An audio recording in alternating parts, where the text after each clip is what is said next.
Softly now. Allow the present day to recede. Let the quiet of your room settle around you like a well-worn cloak, the hush of distant traffic or night air blending into a single steady note. Take an easy breath in, then out, and picture a narrow ribbon of cobbled street glimmering beneath a pale English dawn. Our doorway to the past. Tonight, we travel to the middle of the 14th century, to a modest market town in England, at the height of the Great Plague. Though history often records this pandemic with numbers and borders, we will linger with the rhythm of ordinary souls, who rose each morning beneath a horizon thick with dread, yet still baked bread, whispered prayers, and cradled hope in quiet corners. Drift with the cadence of another era. Should sleep arrive, welcome it. Imagine yourself stirring beneath a straw-stuffed mattress in a timber-framed loft. The first sound that reaches you is not birdsong, but the measured toll of a single church bell. Low, resonant, deliberate. 3 chimes pause, then 3 more. It is the death knell. And already, before full light touches the windowsill, it marks another soul's passing. You exhale slowly, measuring the warmth of your breath against the cool, musty air. Stretching stiff limbs, you notice rafters laced with spiderwebs. Made silver by dawn, a thin veil of dust hangs motionless until you swing your feet onto the plank floor. Beneath the faint tang of wood smoke from last night's hearth lies a sharper scent. Vinegar steeped with rosemary and lavender. Strips of linen, soaked for protection, hang brittle on a peg.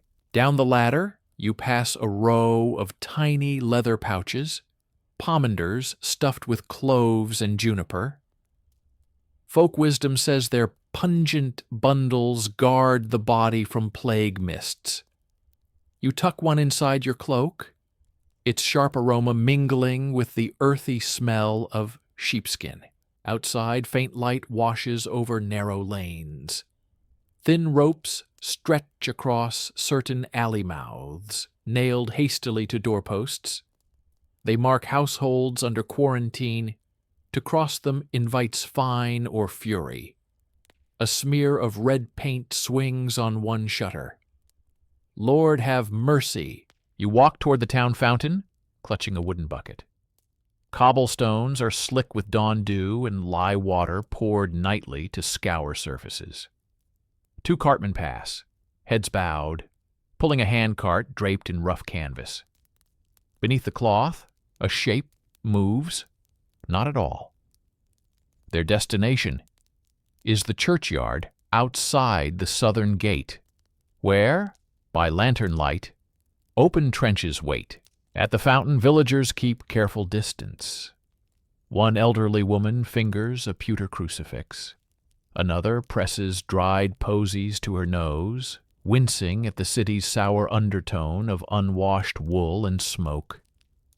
Water splashes into your bucket, cold and metallic, rings rippling outward in slow, predictable rhythm. The marketplace stirs reluctantly. Stalls once bright with fabric stand shuttered.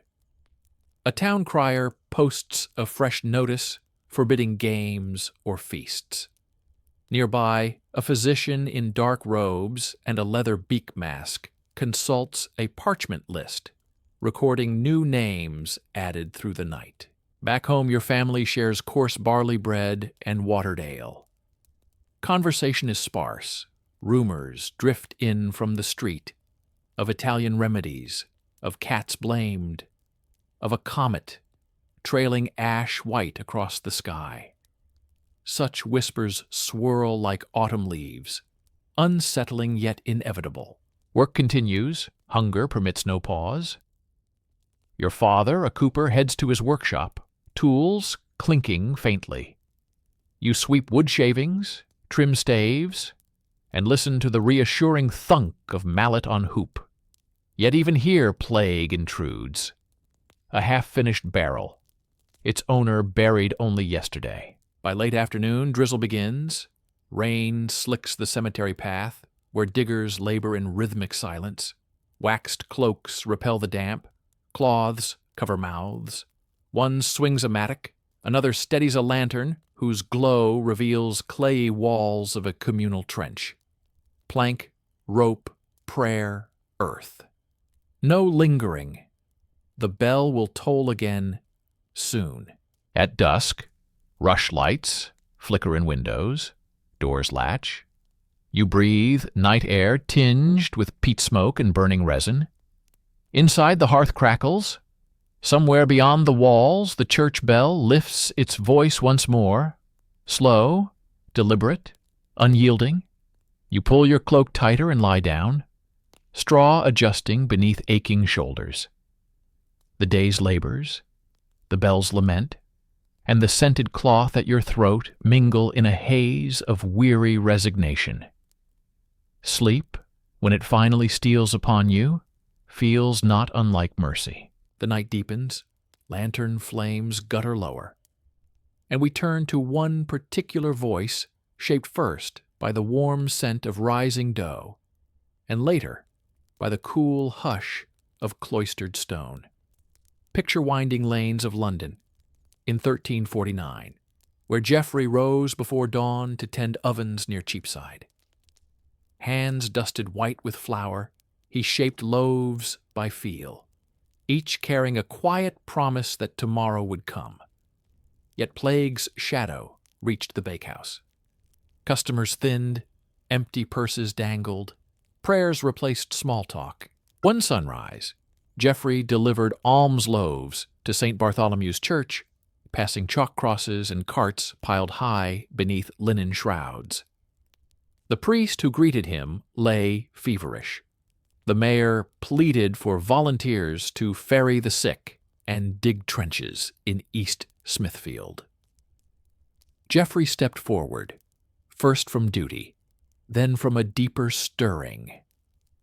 Nights afterward, his dreams filled with the creak of burial carts and the weight of damp earth. By autumn, his friend Matthew succumbed. Grief pressed like a millstone. Geoffrey attended Compline at St. Mary within the walls, where monks chanted plain tones that rose and fell like a breathing sea. Father Oswald invited him to help copy accounts of the plague, words that might guide future souls. On Candlemas, 1350, Geoffrey traded apron for habit, dawn fires for the gentle scratch of quill on parchment. In a wooden carol, morning light dappled calfskin sheets. Geoffrey dipped a goose quill into walnut ink and began, "In this, the year of grace 1349, pestilence hath visited our city beyond the memory of man." He recorded numbers and remedies, but also small acts of kindness, free loaves left on sills, a midwife who never deserted her calling, a bell ringer whose palms blistered from relentless tolling. Survivor's guilt settled heavier with every entry. At night he walked the cloister, reciting psalms until thoughts quieted. Oswald reminded him that ink is remembrance, and remembrance is service. So Geoffrey continued, noting the day, trenches closed, turf laid like a quilt upon the dead, and the first timid marketplace laughter. When new apprentices arrived, as plague ebbed, Geoffrey's chronicle grew. Travelers seeking news read his careful Latin lines, leaving coins for ink and parchment. Decades later, his manuscript rested on a cedar shelf, pages mellowed to antique bone, carrying a ghost of yeast and warm crust between lines. Though Geoffrey never sought renown, his steady words became a lantern for generations. Let the image settle. An elderly monk, quill poised, candle guttering low, while outside the priory garden, night-blooming flowers release subtle sweetness into the air. Take an easy breath. Feel the calm of cloister walls, the faint scratch of quill, the distant hush of wind through leafless branches. Step softly forward through the centuries. The priory dissolves, and in its place rises the muted rumble of modern London. At the edge of a grassy parcel east of the ancient wall, low morning light touches reflective vests and neat rows of wooden markers. Archaeologists kneel, trowels gliding in slow arcs. Soon the outline of interlocking skeletons appears, bodies laid shoulder to shoulder in long, measured ranks. With gloved reverence, they record each discovery. Numbered tags, fine brushes, cotton swabs, collecting soil, infused with microscopic traces of lives cut short. In soft laboratory lighting, technicians photograph remains, measure bones, read the subtle script of healed fractures and enamel lines. A fragment of tooth becomes a time capsule. Geneticists coax slender strands of biological memory into sequencers that hum like distant beehives. Years of incremental progress yield a nearly complete genome of Yersinia pestis from East Smithfield, revealing that the microbe that ravaged medieval Europe lingers still in certain rodent burrows today. Debate continues over bubonic versus pneumonic spread. Scholars weigh weather patterns, transmission rates, and eyewitness accounts. In labs devoted to heritage aromas, scientists recreate plague fumigants of rosemary, vinegar, and pine pitch, analyzing antiseptic compounds and noting how such scents may have calmed anxious minds. Bones tell of bodies, genomes tell of pathogens, trace elements recall dietary shifts after harvest failures, recreated scents tease out emotional landscapes of fear and hope. Beneath modern London, the plague pit endures as grave and classroom. Its occupants, though silent, teach about our impulse to remember and to honor. Breathe in slowly, as if the air carried faint traces of rosemary and juniper. Breathe out, releasing any lingering tension. Now the hush of the excavation site drifts away. Picture-wide torchlit corridors hung with woven arras, candlelight reflecting off polished flagstones. You enter the great hall of Kenilworth Castle in the early 1370s, guest of John of Gaunt. The air is warm, tinged with spruce log smoke and drying herbs overhead.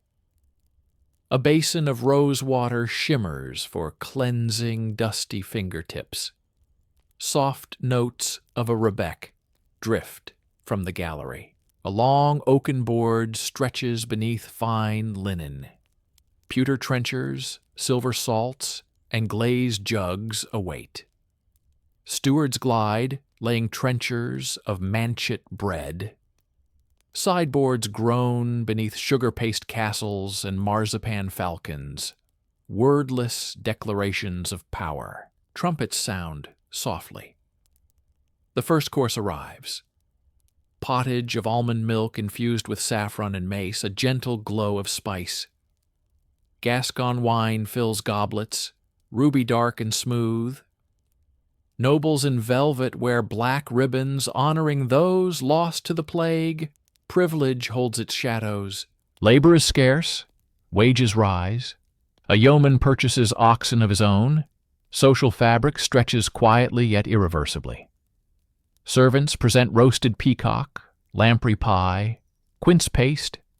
Conversation turns to rebuilding churches and endowing almshouses. Humility lingers beneath velvet banners.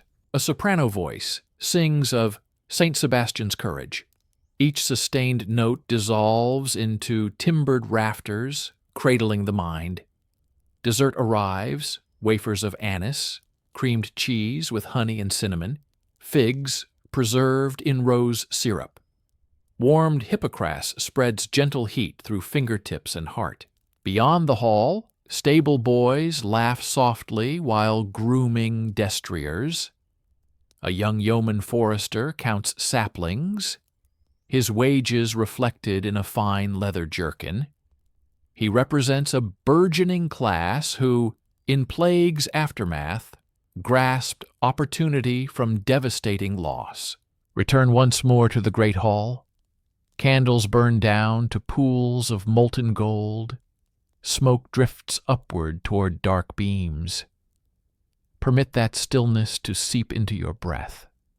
Slow, even, unhurried. The banquet hall fades, its torches dimming to soft embers. And with a whisper of imagined smoke, we return to the hush of your own room.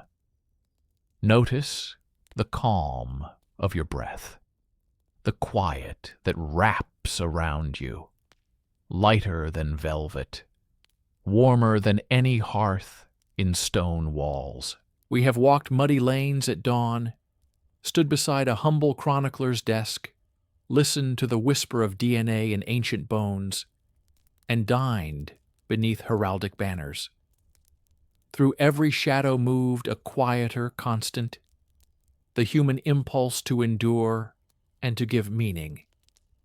Kneading dough for neighbors, recording loss so it is not forgotten, sifting soil for answers, sharing harvests with those newly empowered to dream. Let that spark linger gently within you now. Perhaps you sense rosemary and juniper in the air, hear the muffled thud of a cooper's mallet, or see parchment turned beneath Geoffrey's lamp. Allow the images to drift. They are content to glide like lanterns across a midnight pond. Outside your window, clean water waits at a tap. A light glows at the press of a switch. Knowledge of illness travels faster than any plague cart. Acknowledge these gifts with a soft breath of gratitude. Then let even that thought go, settling deeper into rest. If sleep has not yet found you, return to any rhythm that soothed you, the measured scrape of a trowel, the cadence of chant in a cloister, or the hush of a distant hearth. Each steady beat invites eyelids heavier, muscles looser, thoughts quieter. Soon, perhaps already, dreams will unfurl, slow and unhurried, guiding you beyond cobbled streets and candlelit halls. Trust them. And should you wake in the small hours, remember that history's stories wait patiently. You may join them again whenever you wish, and they will unfold with the same calm measure. For now, rest easy. The bell no longer tolls outside your window. The air you breathe is cool, clean, and kind. Allow the night to cradle you, as the stars have cradled countless sleepers across centuries. May peace settle upon your thoughts like a gentle quilt, and may morning greet you with quiet gratitude for the simple blessing of a new day.